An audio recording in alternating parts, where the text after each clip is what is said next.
Whenever time travel is used in popular culture, it always gets kind of messy. Even if the MCU seems to have written a solid version of time travel, there are still a few things that make it so that the franchise doesn't seem to always follow their own made-up rules. Or at least it surely seems that way so far. That's where the new series Loki comes in. But before we get into that whole broken timelines affair, let's go back in time and give a quick visit to the Ancient One. When the Avengers were traveling across the timeline to collect the Infinity Stones that Thanos had destroyed, they went back in 2012 during the events of the first Avengers film. This is where Bruce Banner met with the Ancient One a few years before she was defeated. Upon his arrival, he explains that he needs the Time Stone in order to plan a time heist, in order to reverse Thanos' snap. Using magic to show a visualization of the MCU timeline, the Ancient One explains that the 6 Infinity Stones act as a sort of anchor, keeping their reality together, creating what we experience as the flow of time. But if one of the stones would be removed from that universe, the flow would split into 2, creating a parallel universe. Bruce tells the Ancient One that after using the stones, they will go back in time to put them back where they were first taken. The problem is that when they were trying to get the Space Stone, or the Tesseract, Loki conveniently got his hands on it and vanished. While the team went back in the 1970s to get it from Howard Stark and Captain America returned it after, they totally forgot to take into account that Loki escaped with one of them. And that explains why the Time Variance Authority is after Loki, since the main timeline has been split into 2, and most probably more.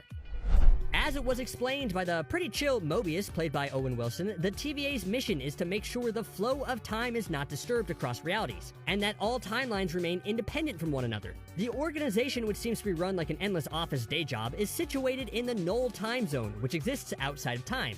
All time. And to paraphrase Mobius, time there works differently. All this well-oiled machine is overseen by the almighty Time-Keepers. As the TVA's friendly clock mascot, Miss Minutes, explained in a glorious animated educational video, various universes were at war with each other to gain power of the multiverse. When the war almost destroyed basically everything there was, the 3 Time-Keepers stepped in, and Marie Kondoed the multiverse into one single timeline they called the Sacred Timeline. Since then, the TVA has been making sure that no variants were to step out of their timeline and create a Nexus event that could have the potential to branch off into madness. A multiverse of madness. Now, could one variant like Loki cause all this chaos? Maybe. But taking into account that Wanda, aka the Scarlet Witch, is out to find Tommy and Billy into what seems to be the multiverse, we might be looking at not only one anomaly in the timeline, but 2. Taking into account that the reality in which MCU's Earth is in is seen as the prime universe in the comics, having 2 of its inhabitants hopping from one universe to another might cause more than its share of trouble.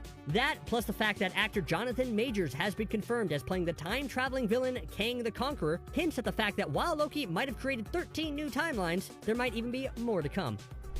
Now, what's next for our favorite villainous Asgardian? Did Mobius change him for the better when he showed him the wrongs he committed? Or will that only fuel his ambition to rule all and make the multiverse better in his own distorted way? Granted, he did change throughout the MCU, but let's not forget that this Loki was just freshly arrested for his attack on New York. So a little TV recap of the life he spent as his other self might not have changed him into a good guy that quickly. While we'll most probably see him meet his Lady Loki variant or even his kid Loki one, nothing proves that he won't ally himself with them instead of fixing the timeline problems he helped create. And with Kang the Conqueror joining the MCU in 2023, Loki might just want to keep the throne of all thrones all for himself, instead of letting Kang take it. However, taking into account Loki's track of being a backstabber and an opportunist, a problem arises. Would all these Lokis try to trick other Lokis into becoming the most powerful Loki? While teaming up against Kang would be the way to go for him, I doubt his ability to get along even with himself. Can you imagine for a minute variant Loki dealing with a hormonal teenager kid Loki? Sounds like a total mayhem to me, and I'm totally here for it.